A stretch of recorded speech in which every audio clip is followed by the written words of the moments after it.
Praise the lord. ఈరోజు దేవుని వాగ్దానము, నీ పనుల భారము యెహోవా మీద నుంచుము, అప్పుడు నీ ఉద్దేశములు సఫలమగును. సామెతల గ్రంథము 16వ అధ్యాయము 3వ వచనము. సహోదరి సహోదరులారా, బైబిల్ గ్రంథం అంతటిలో మనకు ఎంతో ఆదరణను, నిశ్చింతను ఇచ్చే అత్యంత శక్తివంతమైన వాగ్దానాలలో ఇది ఒకటి. మనం జీవితంలో ఎన్నో ప్రణాళికలు వేస్తాం, ఎన్నో పనులు చేస్తుంటాం. కానీ తరచూ ఈ పని పూర్తవుతుందా లేదా, దీని ఫలితం ఎలా ఉంటుందో అనే ఆందోళన, భారం మనల్ని వేధిస్తూ ఉంటాయి. ఈ కంగారు నుండి మనల్ని విడుదల చేయడానికి దేవుడు ఇక్కడ ఒక అద్భుతమైన దివ్యౌషధాన్ని ఇస్తున్నాడు. ఈ వాక్యాన్ని లోతుగా అర్థం చేసుకోవడానికి దీన్ని 2 ప్రధాన భాగాలుగా చూడవచ్చు. మొదటిగా, ఇక్కడ భారమును ఉంచడం అంటే మన ప్రయత్నాలను ఆపేసి సోమరిగా కూర్చోవడం కాదు. మనవంతుగా మనం చేయాల్సిన పనిని ఎంతో నమ్మకంగా కష్టపడి చేస్తూనే దాని ఫలితాన్ని, దాని గురించిన ఆందోళనను పూర్తిగా దేవుని హస్తాలకు అప్పగించడం. ప్రభువా, నా శ్రమను నీ పాదాల చేత పెడుతున్నాను, దీనిని నీవే బాధ్యతగా తీసుకో అని ప్రార్థన పూర్వకంగా దేవునిపై ఆధారపడడమే భారాన్ని ఆయనపై ఉంచడం. అలా చేసినప్పుడు మన హృదయానికి ఎనలేని ప్రశాంతత లభిస్తుంది. ఉదాహరణకు, సముద్రంలో గొప్ప తుఫాను వచ్చినప్పుడు శిష్యులు అనుభవజ్ఞులైన జాలరులు కాబట్టి పడవ మునిగిపోకుండా తమ వంతుగా చేయగలిగిన పనులన్నీ చేస్తూనే ఉన్నారు. కానీ వారి శ్రమ విఫలమై ఆందోళన ఎక్కువైనప్పుడు వారు యేసును లేపి ఆ భారాన్ని ఆయనకు అప్పగించారు. యేసు లేచి గాలిని, సముద్రాన్ని గద్దించి నిమ్మలించుము, నిశ్శబ్దమై ఉండుము అనగానే అక్కడ గొప్ప ప్రశాంతత ఏర్పడింది. మన ప్రయత్నంతో పాటు ఆయన్ని ఆశ్రయించినప్పుడు హృదయానికి కలిగే నెమ్మదికి ఇది గొప్ప సాక్ష్యం. అలాగే నెహెమ్యా శత్రువులు తమపై దాడి చేయడానికి వస్తున్నారని తెలిసినప్పుడు అతడు మరియు అతని ప్రజలు కేవలం ప్రార్థన చేసి కూర్చోలేదు, లేదా కేవలం ఆయుధాలు పట్టుకొని దేవుని మర్చిపోలేదు.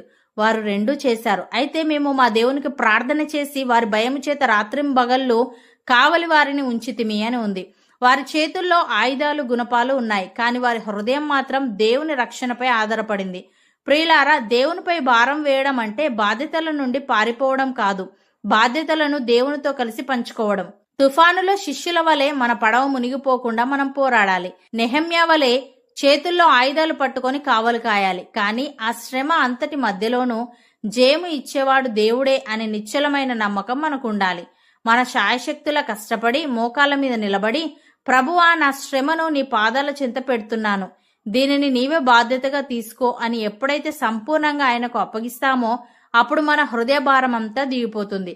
అప్పుడు వచ్చే ప్రశాంతత సాధారణమైనది కాదు, అది మన ఆలోచనలకు, గ్రహింపుకు మించిన దైవిక సమాధానం. రెండవదిగా, అప్పుడు నీ ఉద్దేశములు సఫలమగును అని ఉంది. మనం ఎప్పుడైతే మన పనుల భారాన్ని దేవునికి అప్పగిస్తామో అప్పుడు దేవుడు మన పక్షాన కార్యం చేయడం ప్రారంభిస్తాడు. మన ఆలోచనలను, మన హృదయపూర్వకమైన ఉద్దేశములను ఆయన సఫలపరుస్తారు. మన సొంత బలంతో మనం ఎంత ప్రయాసపడినా ఒక్కోసారి సఫలం కాలేకపోవచ్చు. కానీ విశ్వాసంతో దేవుని చేతిలో పెట్టిన ఏ చిన్న పనైనా సరే ఆయన ఆశీర్వాదం వల్ల ఊహించని రీతిలో గొప్ప విజయాన్ని అందుకుంటుంది.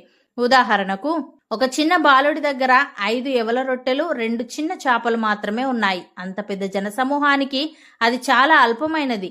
ఆ బాలుడు తన దగ్గర ఉన్న చిన్న మొత్తాన్ని దేవుని చేతిలో పెట్టాడు. యేసు వాటిని తీసుకొని కృతజ్ఞతాస్తుతులు చెల్లించి ఆశీర్వదించినప్పుడు ఆ కొద్దిపాటి ఆహారమే ఊహించని రీతిలో 5,000 మందికి పైగా తృప్తిగా తిన్న తర్వాత కూడా 12 గంపలు మిగిలింది. మన చిన్న ప్రయత్నాన్ని దేవునికి అప్పగిస్తే ఆయన దానిని ఎలా విస్తరింపజేస్తాడో చెప్పడానికి ఇది గొప్ప ఉదాహరణ.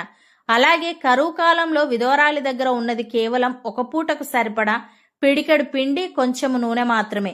దీనిని వండుకొని తిని నేను, నా కుమారుడు చనిపోతాము అనుకున్న స్థితి ఆమెది. కాని దైవజనుడైన ఏలియా మాట నమ్మి ఆ కొద్దిపాటి భారాన్ని దేవుని మాటకు లోబడి అప్పగించింది. దేవుని ఆశీర్వాదం వల్ల ఆ దేశంలో వర్షం పడే వరకు ఆమె తొట్టిలోని పిండి తరిగిపోలేదు, బుడ్డిలోని నూనె అయిపోలేదు. ఆమె ఉద్దేశం కేవలం బ్రతకడమే, కానీ దేవుడు ఆమె కుటుంబాన్ని కరువు కాలమంతా పోషించి సఫలం చేశాడు.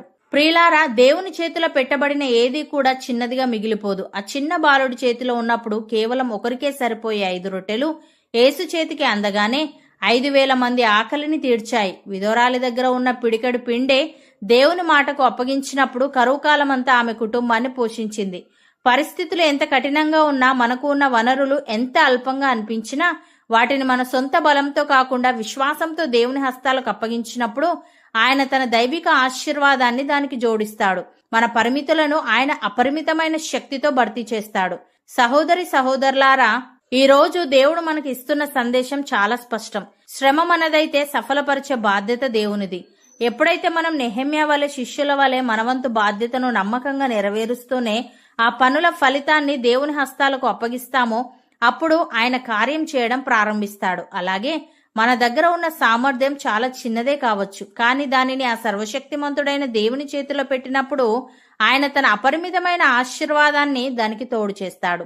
మన బలహీనతలను ఆయన బలముతో, మన శూన్యతను ఆయన సఫలతతో భర్తీ చేస్తాడు. ఈ రోజే మన హృదయ భారాన్ని దేవుని పాదాల చెంత దించేద్దాం. మన ఆలోచనలను, ఉద్దేశములను ఆయనకు సమర్పించుకుందాం. అవును అన్నవారు నాతో పాటు ప్రార్థనలో ఏకీభవించండి. పరిశుద్ధుడా, ప్రేమగల తండ్రి, మా పనుల భారము నీ మీద ఉంచాలని, అప్పుడు మా ఉద్దేశములు సఫలమవుతాయని, భారమును ఉంచడం అంటే మా ప్రయత్నాలను ఆపేసి సోమరిగా కూర్చోవడం కాదు గాని మా వంతుగా మేము చేయవలసిన పనిని ఎంతో నమ్మకంగా కష్టపడి చేస్తూనే దాని ఫలితాన్ని, దాని గురించిన ఆందోళనను పూర్తిగా నీ హస్తాలకు అప్పగించడమని నీవు సెలవిచ్చావు. తండ్రి, నీకు స్తుతులు. దేవ, ఎప్పుడైతే సంపూర్ణంగా మా భారాన్ని నీకు అప్పగిస్తామో అప్పుడు మా హృదయ భారమంతా దిగిపోతుంది గనుక, అలాగే నీవిచ్చే ప్రశాంతత సాధారణమైనది కాదు గనుక, అది మా ఆలోచనలకు గ్రహింపుకు మించిన సమాధానం గనుక నీకు కృతజ్ఞతలు చెల్లిస్తూ మా వ్యక్తిగత జీవితంలోనూ, మా కుటుంబంలోనూ, మా వృత్తిపరమైన బాధ్యతలలోనూ ఎల్లప్పుడూ సోమరులుగా కూర్చోకుండా మా వంతు శ్రమను నమ్మకంగా చేస్తూనే ఈ పని ఏమవుతుందో, దీని ఫలితం ఎలా ఉంటుందో అనే మానసిక ఆందోళనల నుండి, కంగారు నుండి మా భారాన్ని పూర్తిగా నీ పాదాల చెంత దించుకునే వారంగా ఉండుటకు సహాయము దయచేయమని, మా పరిస్థితులు ఎంత కఠినంగా ఉన్నా, మాకు ఉన్న వనరులు ఎంత అల్పంగా అనిపించినా వాటిని మా సొంత బలంతో కాకుండా విశ్వాసంతో నీ హస్తాలకు అప్పగించి మా పరిమితులను నీ అపరిమితమైన శక్తితో భర్తీ చేసుకునే వారంగా ఉండుటకు కృపచూపమని, ఈ వాగ్దానాన్ని హృదయపూర్వకంగా నమ్మి ప్రార్థనలో ఏకీభవిస్తున్న ప్రతి ఒక్కరి హృదయ భారమును నీవు తొలగించి, శిష్యుల వలె, నెహెమ్యా వలె